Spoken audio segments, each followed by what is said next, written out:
Ayana, a black mother in Lagos, is shattered when her husband Malik accuses her of infidelity after she gives birth to white triplets, Kemi, Toby, and Sadie. Unknowing his European ancestry explains their appearance, Malik abandons her, stealing their assets. In Port Harcourt, Ayana rebuilds with her mother Amani and finds comfort in Jack. As Malik's threats turn to kidnapping, Ayana, Jack, and Tunde save the triplets. Through therapy, Malik seeks forgiveness, while Ayana embraces a hopeful future with Jack, defined by resilience. The hospital room in Lagos was a sterile cocoon, its white walls suffused with the sharp tang of antiseptic and the faint hum of fluorescent lights. Ayana lay in the narrow bed, her body aching from the marathon of childbirth, her dark skin glistening with sweat. Her breath came in shallow gasps, but her heart swelled as she gazed at the three bassinets beside her. Kemi, Toby, and Sadie, her triplets, slumbered peacefully, their tiny chests rising and falling. Their pale skin, almost luminescent under the hospital lights, and their delicate, almost translucent eyelids hinted at something extraordinary. Ayana's fingers traced the edge of Kemi's blanket, marveling at their beauty, unaware of the storm about to shatter her world. The door slammed open, and Malik stormed in, his broad frame filling the room with a menacing energy. His deep brown eyes, usually warm with love, were now wild with disbelief, darting between Ayana and the triplets. The air thickened, charged with his unspoken accusation. Ayana's smile faltered, her hand freezing on the blanket. "Malik," she whispered, her voice hoarse from exhaustion. "You're here." "What is this, Ayana?" Malik's voice was a low growl, each word a blade slicing through the fragile joy of the moment. He stepped closer, his heavy boots thudding against the linoleum floor, and pointed a trembling finger at the bassinets. These children, you expect me to believe they're mine?" Ayana's heart lurched.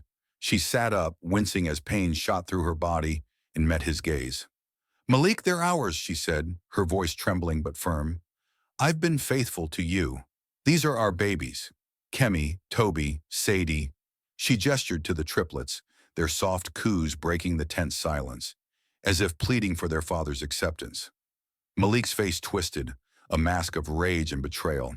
"Faithful?" he bellowed, his voice echoing off the walls, startling Sadie into a faint whimper. "Look at them, Ayana. White skin, blue eyes, triplets who look nothing like me, nothing like you. Do you think I'm a fool?" His hands clenched into fists, and he took another step, looming over the bed. The room seemed to shrink, the walls closing in as his anger consumed the space. Ayana's eyes filled with tears, her exhaustion making it hard to find words. "Malik, please," she begged, reaching for his hand, but he yanked it away. "I don't know why they look this way, but they're ours. I swear it." Her voice cracked, desperation seeping through. She glanced at the triplets, their pale features now a source of dread rather than wonder. Could it be a mistake? No, she thought, shaking her head. These were her children, carried in her womb, born of her pain. Malik's laughter was bitter, cutting like glass. "You don't know? That's your excuse?" He paced, his movements jerky, as if wrestling with a truth too painful to face. "I've heard whispers, Ayana, about my father, that white man who ruined my mother's life. But this?" He gestured wildly at the triplets. "This is too much. You've made a mockery of me, of our marriage." His voice broke, revealing a flicker of pain beneath the fury, a wound tied to a past he rarely spoke of. A European father who abandoned him, leaving scars that festered in silence. "Malik, listen to me," Ayana pleaded, tears streaming down her cheeks. She pushed herself upright, ignoring the stab of pain in her abdomen. "I've never betrayed you. There's an explanation. There has to be. Let's find it together." Her words hung in the air, fragile and unanswered. But Malik was beyond reason, his eyes now cold as stone, fixed on her with a finality that chilled her to the core. "I'm done," he said, his voice low and venomous. "You and those children are no longer my responsibility." He turned, his broad shoulders rigid, and strode toward the door. The slam of it closing reverberated through Ayana's chest, a sound that marked the end of the life she'd known. She collapsed against the pillows, sobs racking her body as the triplets' cries joined hers, a chorus of innocence caught in the wreckage of their father's rage. Nurses rushed in, their faces etched with pity, but their soft words couldn't pierce the fog of her despair. Ayana stared at the ceiling, her mind racing. How could Malik believe she'd betrayed him? What did he mean about his father? The questions swirled, unanswered, as the weight of abandonment settled over her like a shroud. Hours bled into days, and Ayana remained in the hospital, clinging to her triplets as her only anchor. But the final blow came when a courier arrived, delivering divorce papers and a cruel message. Malik had renounced all claim to Kemi, Toby, and Said. Worse, he'd ransacked their home, taking every valuable jewelry, savings, even the watch Ayana's late father had left her. She returned to an empty house, the walls echoing with memories of a love now turned to ash. The sight of her plundered home broke something inside her, and she sank to the floor, clutching a single baby blanket left behind.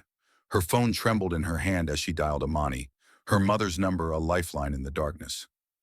"Ma," she choked out, her voice barely audible. "He's gone. Malik took everything. He says the babies aren't his." There was a pause, then Amani's voice, steady and fierce, cut through the line. "I'm coming, my child. You're not alone. We'll get through this."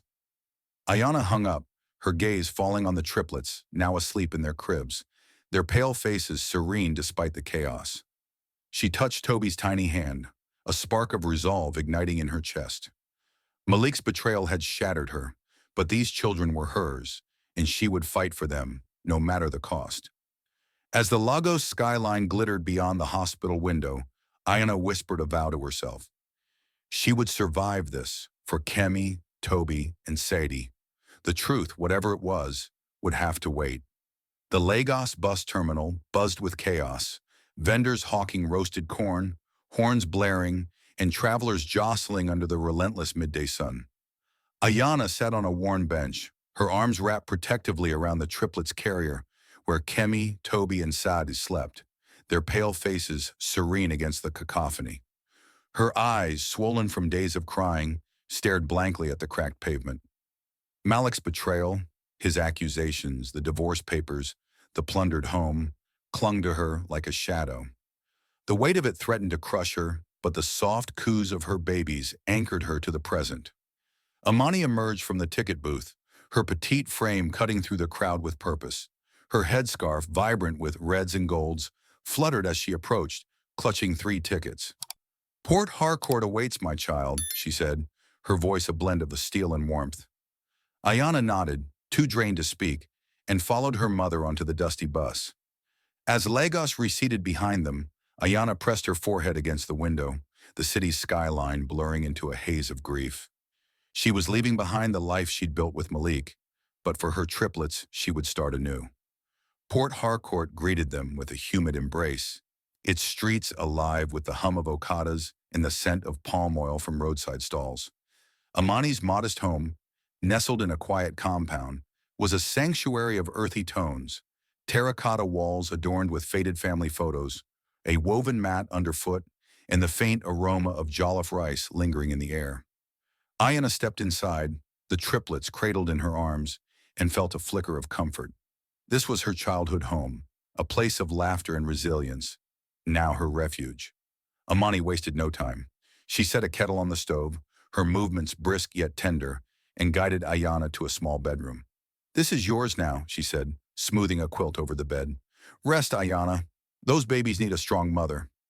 Ayana sank onto the mattress, the triplets' bassinets beside her, and let the tears come again. But Amani's presence was a lifeline. That evening, she placed a steaming bowl of agusi soup before Ayana, its rich aroma stirring memories of simpler times. "Eat," Amani urged, her eyes fierce. "You're stronger than this pain, my child." Days blurred into weeks, and Ayana clung to routine to keep the darkness at bay. She bathed Kemi, Toby, and Sadie, their blue eyes sparkling as they splashed in a plastic tub. She sang lullabies, her voice cracking but steady, drawing strength from their innocent smiles. Amani took charge of the household, cooking hearty meals and rocking the triplets to sleep, giving Ayana space to heal. One night, as they sat on the veranda, the crickets' chorus filling the air, Ayana overheard Amani on the phone, her voice low. Malik's mother loved a white man once, she murmured to a relative, but he left her broken, just like Malik's done to my girl. Ayana frowned, the words stirring a question about Malik's past, but exhaustion dulled her curiosity. Determined to provide for her children, Ayana sought work. A local clinic, its walls painted a cheerful yellow, needed a receptionist. The manager, a kind-eyed woman named Mrs. Okoye, hired her on the spot. You've got a fighter's spirit, she said, glancing at Ayana's worn but determined face. The job was a lifeline, answering calls, scheduling appointments, the steady rhythm grounding her. The clinic's bustle, with nurses darting between rooms and patients chatting in the waiting area, drowned out the echoes of Malik's voice in her mind. It was there, amid the clatter of medical supplies, that Ayana met Jack. He arrived one morning, a delivery driver with broad shoulders and a smile that seemed to light the room. His pale skin flushed from the Port Harcourt heat as he hefted a crate of bandages onto the counter, his light brown hair damp with sweat. Morning, ma'am, he said, his voice warm, nodding at Ayana's desk. She managed a polite nod, her guard up, but Jack's gaze fell on a photo pinned to her bulletin board, Kemi, Toby, and Sadi, their pale faces beaming. Yours? He asked, his tone curious but gentle. Ayana hesitated, her fingers tightening around a pen. The stares in Port Harcourt's markets, the whispers about her white triplets, had made her wary. Yes, she said finally, her voice soft but firm. Jack's smile widened, devoid of judgment. They're beautiful, he said simply, his sincerity piercing her defenses. For the first time in weeks, Ayana felt a spark of warmth, a fleeting sense that she wasn't alone. That evening, as she fed Sad in Amani's cozy kitchen, Ayana replayed Jack's words. Beautiful. The triplets' pale skin and blue eyes, once a source of Malik's rage, were a gift to her, a reminder of her strength. She glanced at Amani, who was stirring a pot of stew, her face etched with quiet pride. Ma, Ayana said, her voice steadier than it had been in days. I think I can do this. Amani turned, her eyes glistening. You already are, my child. Outside, the Port Harcourt night hummed with possibility, and Ayana felt a fragile hope take root. Malik's betrayal had broken her, but here, in this home, with her mother and her babies, she was beginning to mend. The road ahead was uncertain, but for Kemi, Toby, and Sade, Ayana would fight to build a new life, one step at a time. The Port Harcourt morning shimmered with humidity, the air thick with the scent of damp earth and frying akara from a nearby stall. Ayana pushed the triplet stroller through the bustling market, its narrow aisles alive with vendors hawking yams and bright fabrics. Kemi, Toby, and Sadie, now 6 months old, gurgled happily, their pale skin and striking blue eyes drawing stares like moths to a flame. Ayana's shoulders tensed under the weight of whispered questions. How can a black woman have such children? But she kept her gaze forward, her chin lifted. Malik's betrayal had scarred her, but these babies were her light, and no one would dim it. Back at Amani's home, the terracotta walls glowed in the late afternoon sun, a haven from the market's scrutiny. Ayana settled the triplets into their playpen, their laughter filling the small living room as they batted at a colorful mobile. Amani, kneading dough for Puff Puff, watched her daughter with quiet pride. You're doing well, Ayana, she said, her voice warm but firm, but you carry too much alone. Let the world in, just a little. Ayana managed a faint smile, but Malik's voice, you've made a mockery of me, still echoed in her mind, making trust feel like a dangerous leap. Her job at the clinic offered a fragile anchor. The cheerful yellow walls and steady hum of activity dulled the ache of her past. She answered phones, scheduled appointments, and found solace in the routine. Jack, the delivery driver, became a regular presence, his broad smile cutting through the monotony. He'd arrive with crates of syringes or bandages, always lingering to chat. How's my favorite receptionist? He'd tease, leaning on the counter, his dark eyes twinkling. Ayana's replies were cautious, but his easy warmth chipped away at her defenses. One sweltering afternoon, Jack arrived with a delivery, his fair complexion reddened by the heat. As Ayana signed for the shipment, he noticed the photo of Kemi, Toby, and Sadi pinned to her desk, their pale faces beaming. "They're growing fast," he said, his tone soft with admiration. After dinner, they sat on the veranda, the night air cool against their skin. Jack's voice turned serious. "I grew up in foster care in England before moving here years ago," he said, staring at the stars. "Never knew my parents. I know what it's like to feel alone, Ayana. I don't want you or the kids to feel that way. I mean, families can be complicated." Ayana's breath caught. She thought of Malik's cryptic words about his white man father, a shadowy figure he'd barely mentioned. "Malik, he said something once about his father. Someone foreign," she admitted, her voice low. "But he never explained, and then he left." Jack nodded, his expression thoughtful. "Sounds like he's carrying ghosts. But that's his burden, not yours." His words, simple yet profound, lingered with Ayana as she locked up the clinic that evening. The Port Harcourt dusk painted the sky in hues of orange, and for the first time in months, she felt a flicker of lightness, as if Jack's kindness had loosened a knot in her chest. Over the weeks, Jack's presence grew steadier. He began visiting Amani's home, arriving with small gifts, diapers, a rattle, a jar of baby food. "Just helping out," he'd say, shrugging off Ayana's thanks. The triplets adored him, their blue eyes wide as he made silly faces or spun Toby gently in the air. Amani watched approvingly, her sharp eyes missing nothing. "That boy's got a good heart," she told Ayana one evening, stirring a pot of pepper soup. "Don't let fear keep you from seeing it." One Sunday, Jack joined them for dinner, the table laden with jollof rice and fried plantain. The triplets, perched in high chairs, squealed as Jack pretended to steal bites from their mashed yam. Ayana laughed, a sound that felt foreign yet freeing. After dinner, they sat on the veranda, the night air cool against their skin. Jack's voice turned serious. "I grew up in foster care," he said, staring at the stars. "Never knew my parents. I know what it's like to feel alone, Ayana. I don't want you or the kids to feel that way." His words pierced her, stirring a warmth she hadn't felt since Malik's early days of love. But trust was a fragile thing, and Malik's betrayal had left her wary. "I want to believe you," she said softly, her eyes on the triplets' playpen, where Kemi clutched a toy. "But I'm scared. Malik, he broke something in me." Jack met her gaze, his expression steady. "I'm not him, Ayana. I'm here and I'm not going anywhere unless you tell me to." His sincerity was a balm, soothing the raw edges of her heart. She didn't reply, but as they sat in companionable silence, the cricket's song weaving around them, Ayana felt a shift. Jack wasn't just a friend. He was becoming something more, a possibility she wasn't ready to name.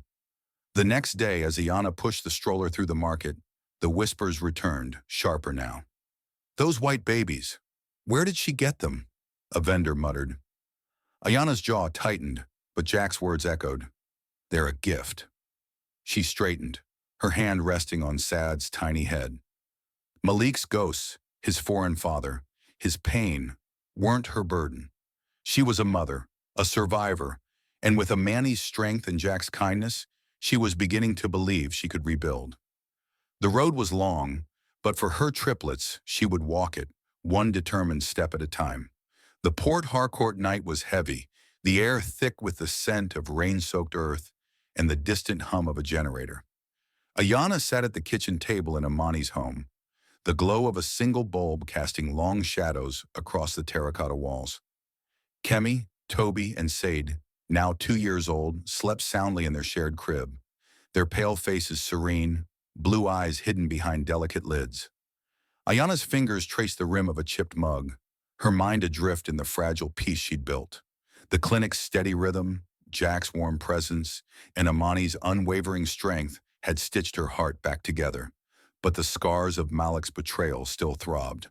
Her phone buzzed, shattering the quiet. An unknown number flashed on the screen, and Ayana's stomach twisted, a premonition curling like smoke. She opened the message, and the words seared into her. "You think you can hide those kids from me? They're not yours, Ayana. I'll make you pay." The venom was unmistakable. Malik. Her breath caught, the mug slipping from her hand to clatter on the table. The room spun. Malik's hospital tirade, "White triplets? You've made a mockery of me," echoing in her ears. She'd thought he was gone, a ghost of her past, but here he was, clawing back into her life. Amani emerged from her bedroom, her headscarf loosely tied, eyes sharp with concern. "Ayana, what's wrong?" she asked, her voice cutting through the haze. Ayana handed her the phone, her hands trembling. Amani's face hardened as she read the message, her jaw tightening. "That man," she spat, her voice low but fierce. "He's trying to scare you, to break you again. Don't let him." She paused, her gaze softening. "But we can't ignore this. Malik's pain runs deep. His father's blood haunts him, just like it did his mother." Ayana's brow furrowed, Amani's words stirring the fragments of Malik's past she'd glimpsed. His cryptic mention of a white man father, a shadow he'd buried. "What do you mean, Ma?" she asked, her voice barely above a whisper.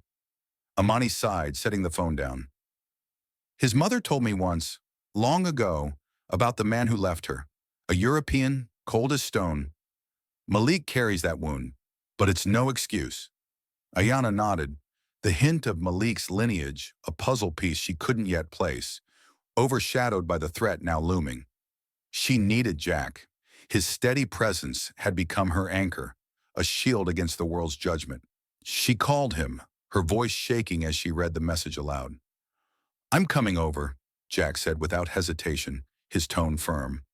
Within 20 minutes, he was at the door, his broad frame filling the entrance, his blue eyes scanning Ayana's face.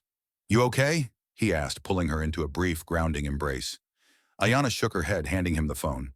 Jack's expression darkened as he read, his jaw clenching. "He's not getting near you or the kids," he vowed. Jack wasted no time. "I know someone who can help," he said, pulling out his phone.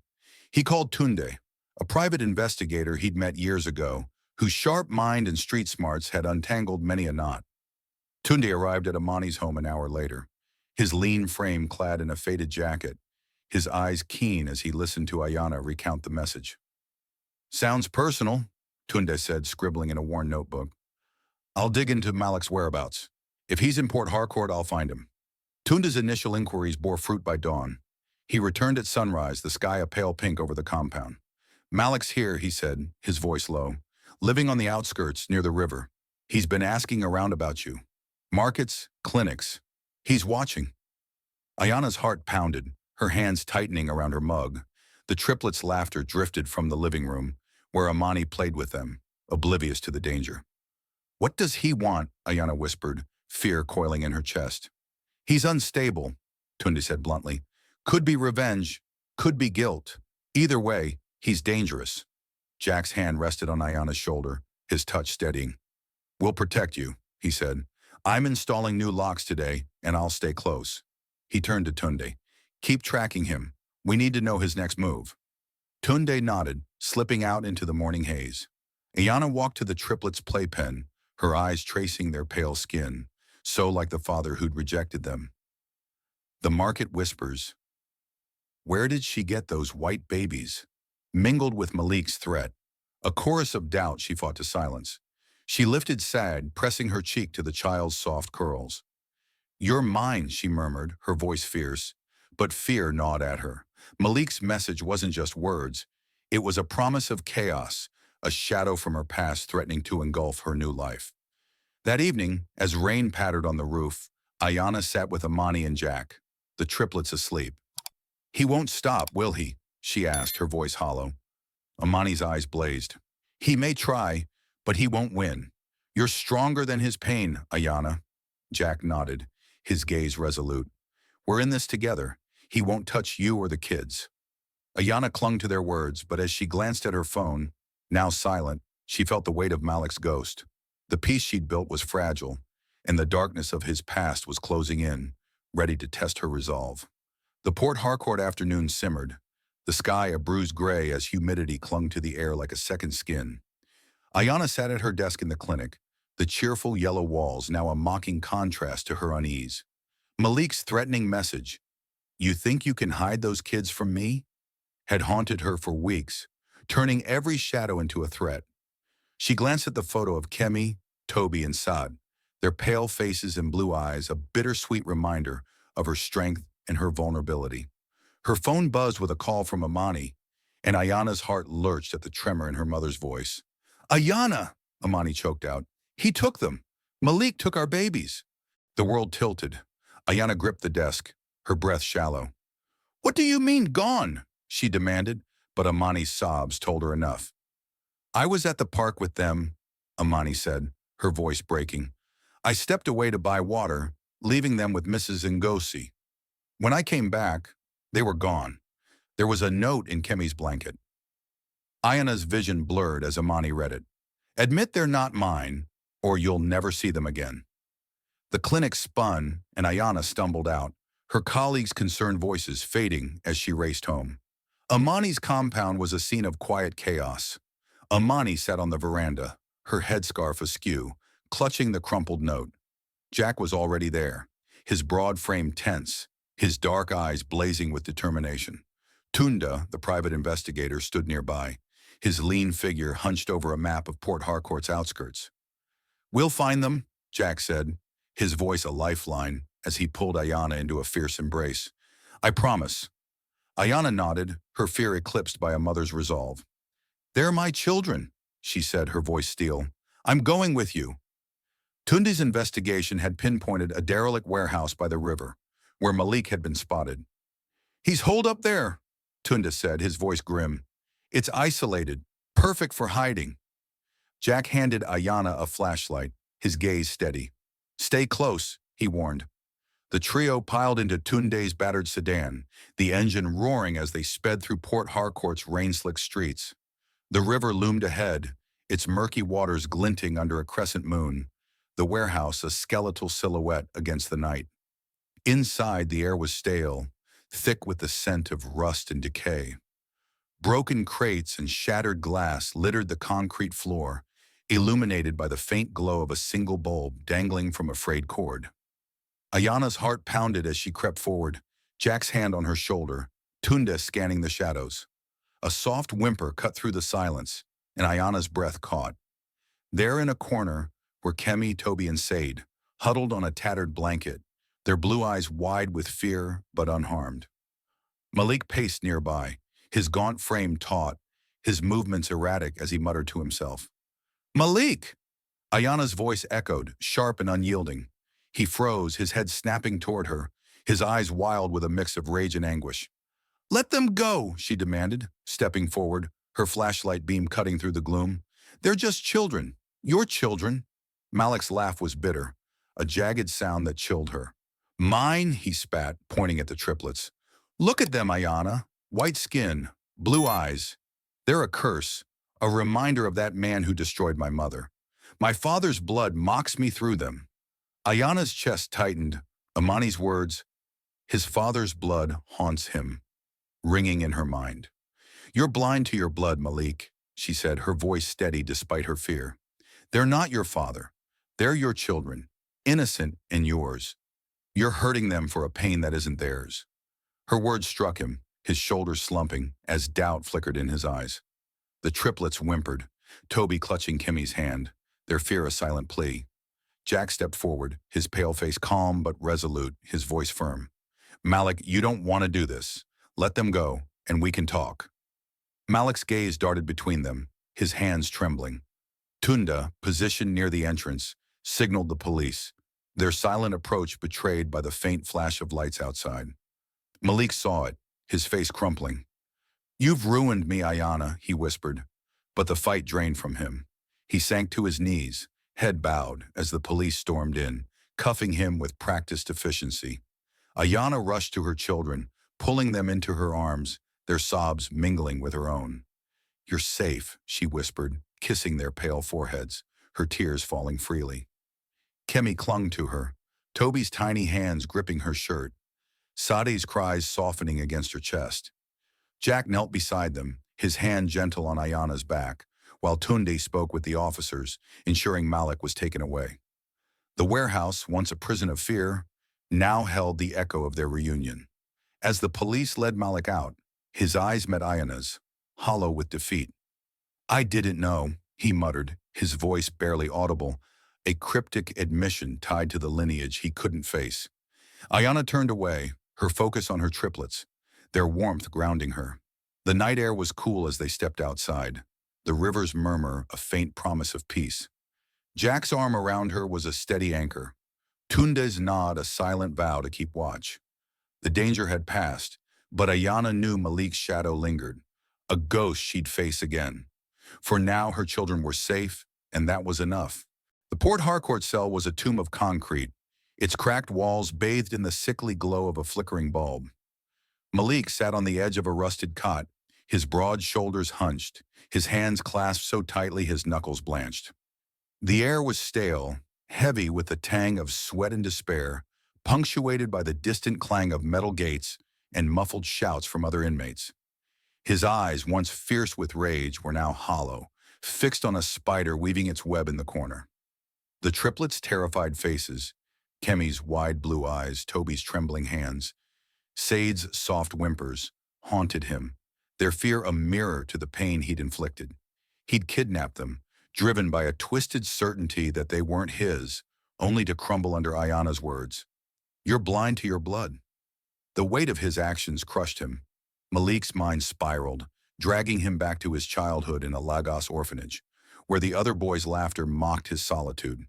His mother, a frail woman with kind eyes, had died when he was 6, abandoned by his European father, a white man whose name was a curse Malik never spoke. That betrayal had shaped him, a wound festering into the anger that drove him to destroy his family. The triplets' pale skin and blue eyes had been a trigger, a cruel echo of the father he despised. But now in this cell, doubt gnawed at him. What if Ayana was right? A key rattled in the lock, and the cell door creaked open. Dr. Ngozi, a prison counselor with a calm demeanor and piercing gaze, stepped inside, her clipboard tucked under her arm. "Malik," she said, her voice steady but warm. "We need to talk." He glared at her, his jaw tight. "There's nothing to say," he muttered, his voice hoarse from disuse. Ngozi sat on a stool across from him, unfazed. "You're carrying pain that isn't she said. "It's eating you alive. Let's start with your mother." Malik flinched, the mention of his mother a blade to his heart. He wanted to shut her out, to retreat into the familiar armor of anger, but exhaustion betrayed him. "She's gone," he said, his voice cracking. "Died because of him. My father, he left us, didn't want a black son." Ngozi nodded, her eyes gentle. "And you see him in your children, don't you? Their skin, their eyes." Malik's hands trembled, his breath uneven. "Every time I looked at them, I saw his face," he admitted, the words spilling out like a confession. Ngozi leaned forward, her tone deliberate. "There's something you need to understand, Malik." She pulled a letter from her clipboard, its edges worn, found in the orphanage's records. "Your mother wrote this before she died." Malik hesitated, then took it, his fingers shaking as he unfolded the paper. Her handwriting, frail but resolute, stared back at him. "My son, your father's rejection isn't your fault. You are enough." Tears burned his eyes, the words cracking the walls he'd built. He'd blamed his father, Ayana, the triplets, but never until now. To deepen his understanding, Ngozi arranged a visit from Dr. Adekunle, a geneticist with a soft voice and a knack for clarity. She sat with Malik in the prison's cramped meeting room, a diagram of DNA strands spread before them.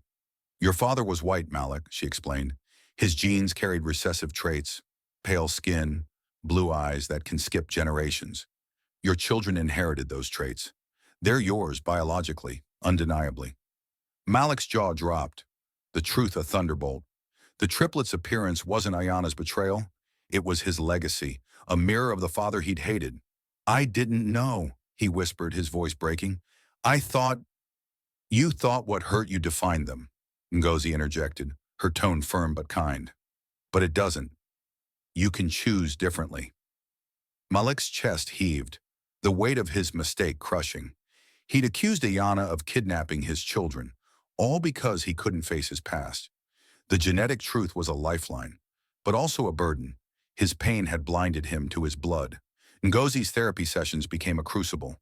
She guided Malik through his memories, forcing him to confront the orphanage's loneliness, his mother's sacrifice, and his father's abandonment. Each session peeled back layers of anger, revealing the grief beneath. "You can't undo what you've done," Ngozi said one evening, the cell's bulb casting shadows across her face. "But you can change who you become." Malik nodded, his throat tight. The triplets' faces, once a source of rage, now stirred a fragile longing to be a father, not a ghost. After months, Ngozi presented a possibility: conditional release, contingent on continued therapy, and no contact with Ayana unless permitted. Malik seized it, a spark of purpose igniting. He spent nights writing in a tattered notebook, words he hoped would one day reach his children. "I was wrong," he scrawled, his pen trembling. "You're mine, and I failed you." The cell, once a prison, became a place of reckoning. As dawn broke, painting the bars with pale light, Malik felt something new. Hope, faint but real. He'd hurt those he loved, but for Kemi, Toby, and Sade, he would try to heal, one painful step at a time. The Port Harcourt dusk draped Amani's compound in a soft amber glow, the air alive with the chirp of crickets and the faint scent of blooming hibiscus. Ayana sat on the veranda, her fingers tracing the edge of a letter, its paper worn from being unfolded and refolded. The triplets, Kemi, Toby, and Sade, now 2.5 years old, played in the living room, their laughter a fragile melody against the weight of Ayana's thoughts. Malik's kidnapping of her children, his wild accusations fueled by their pale skin and blue eyes, had left scars that throbbed with every memory. Yet here, in her hands, was his attempt at redemption, delivered by Dr. Ngozi, the prison counselor who'd guided his transformation. Ayana unfolded the letter, her heart a tangle of anger and curiosity. Malik's handwriting, once bold, now wavered. "Ayana, I was wrong. The triplets are mine. My father's blood runs through them. His white genes hidden in me gave them their skin, their eyes. I didn't know, and I let my pain blind me. I'm sorry for what I did to you, to our children. I don't expect forgiveness, but I want to try to make it right." Enclosed was another letter, yellowed with age, from Malik's European father. "I failed your mother, my son. I doubted you were mine and ran. Forgive me." The parallel stung. Malik had mirrored the abandonment he despised, and now he sought to break the cycle. Ayana's chest tightened, the words stirring a storm of emotions. Malik's ignorance of his ancestry didn't erase the terror of the warehouse, the triplets' frightened whimpers, or the emptiness he'd left when he stole their savings and walked away. Yet the letter's sincerity, coupled with the revelation of his father's genes, softened her rage, revealing a flicker of pity. She glanced at the triplets, their pale curls glinting as they stacked wooden blocks. They were beginning to ask questions. "Where's our daddy?" And Ayana dreaded the day they'd learn of his betrayal. Jack joined her on the veranda, his broad frame settling beside her, his blue eyes scanning her face. "You've been quiet since that letter arrived," he said, his voice gentle but probing. Ayana handed it to him, watching as he read, his jaw tightening at Malik's words. "He's trying, Ayana," Jack said finally, setting the letter down. "Maybe for the kid's sake, you could give him a chance on your terms." His support, unwavering since the kidnapping, grounded her, but the decision felt like standing on a precipice. Ayana wrestled with it for days, her nights restless, haunted by Malik's hollow eyes in the warehouse. Amani, ever her anchor, offered wisdom over a steaming pot of a goosey stew. "Forgiveness isn't for him, my child," she said, her headscarf catching the kitchen's warm light. "It's for you to free your heart, but trust must be earned." Ayana nodded, her resolve hardening. The triplets deserved a father, but only if he could prove himself. Dr. Ngozi arranged a supervised visit to a local park, its grassy expanse dotted with mango trees and children's laughter. Ayana arrived with Jack and Amani, the triplets, clutching her hands, their blue eyes wide with curiosity and caution. Malik stood beneath a tree, thinner than she remembered, his shoulders stooped, his gaze fixed on the ground. Dr. Ngozi stood nearby, her clipboard a silent reminder of the boundaries. Ayana's heart pounded as they approached, the triplets' small hands tightening in hers. Malik looked up, his eyes glistening with a mix of hope and shame. "Ayana," he said, his voice low, "thank you for this." He knelt, his gaze shifting to Kemi, Toby, and Sadie, who pressed closer to Ayana, their faces wary. "I'm sorry," he said, his voice breaking. "I didn't know about my father's genes, about why you look the way you do. I hurt you, and I was wrong. I want to be better for you." His words hung in the air, raw and unguarded. Kemi's brows furrowed, her voice small. "Why did you take us?" The question pierced Ayana, her throat tightening. Malik flinched, tears spilling down his cheeks. "I was angry," he admitted, "at someone who wasn't you. I promise I'll never hurt you again." Toby hid behind Ayana, Sade's eyes darting to Jack, who stood protectively nearby. Ayana crouched, pulling the triplets close. "He's here to say sorry," she said, her voice steady despite the storm within. "But we decide what happens next." Malik nodded, his hands raised in surrender. "I'll do whatever it takes," he said, his voice thick. "I know I don't deserve your trust, but I'm trying."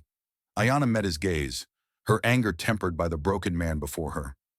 The genetic truth, his father's legacy and the triplets' features, explained his mistake, but didn't erase its cost.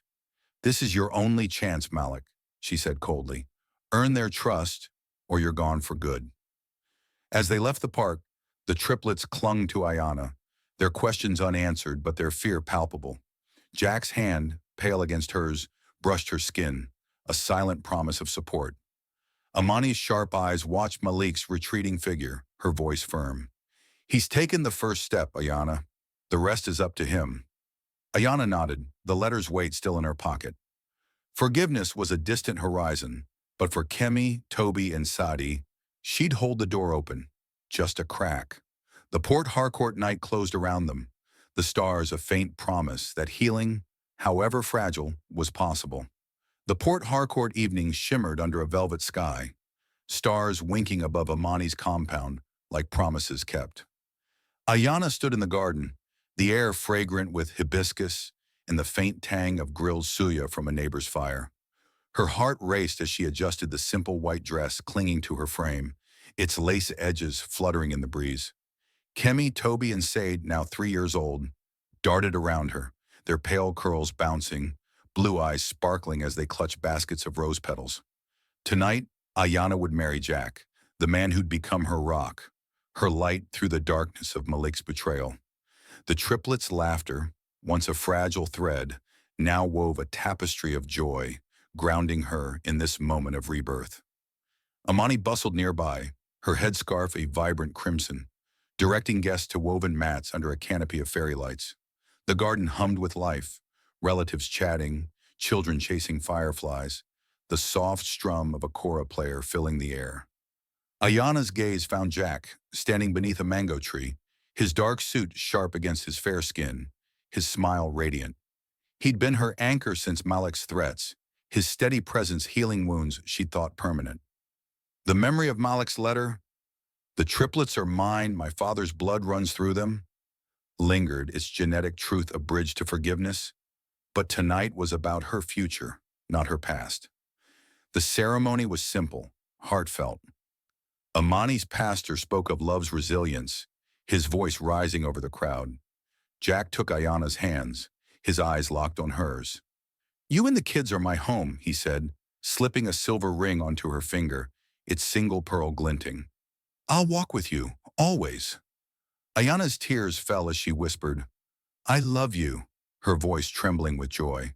The triplets, giggling, scattered petals at their feet, Kemi's basket tipping in her excitement.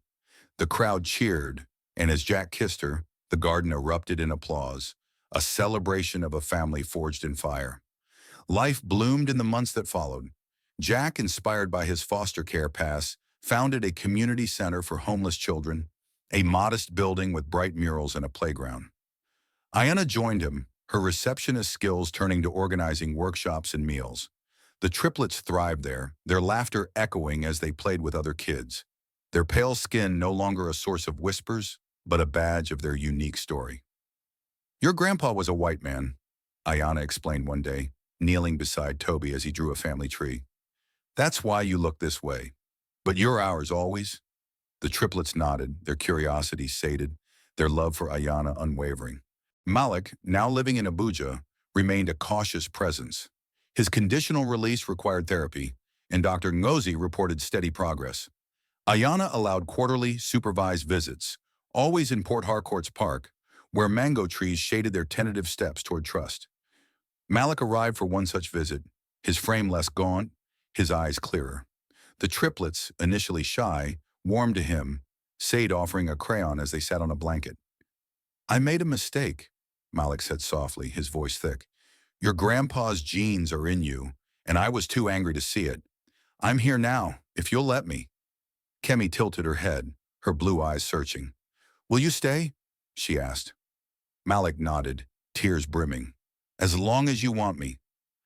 Ayana watched from a bench, Jack's hand in hers, Amani nearby with a watchful gaze. Forgiveness wasn't easy.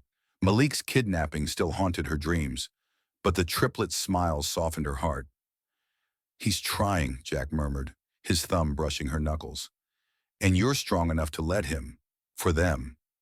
Ayana nodded, her resolve firm.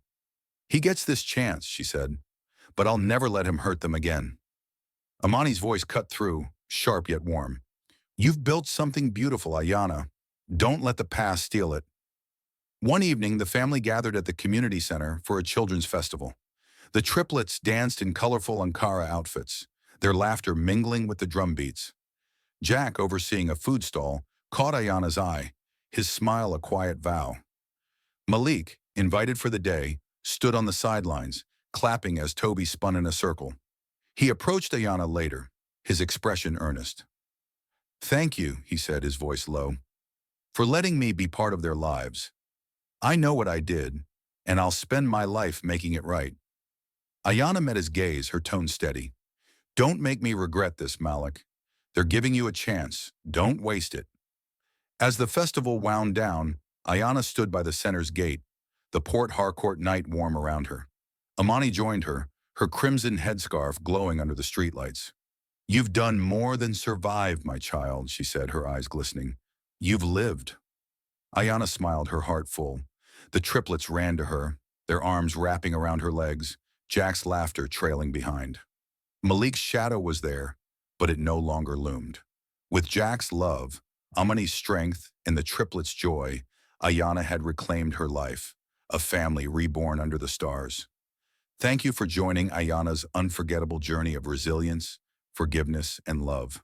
Her story, woven with heartbreak and hope, reminds us of the power of truth and second chances. What touched you most? Should Ayana have forgiven Malik, or was her caution wise? Share your thoughts in the comments. We'd love to hear them. Don't forget to like, subscribe, and hit the bell for more captivating stories. Until next time, keep believing in the light ahead. See you soon.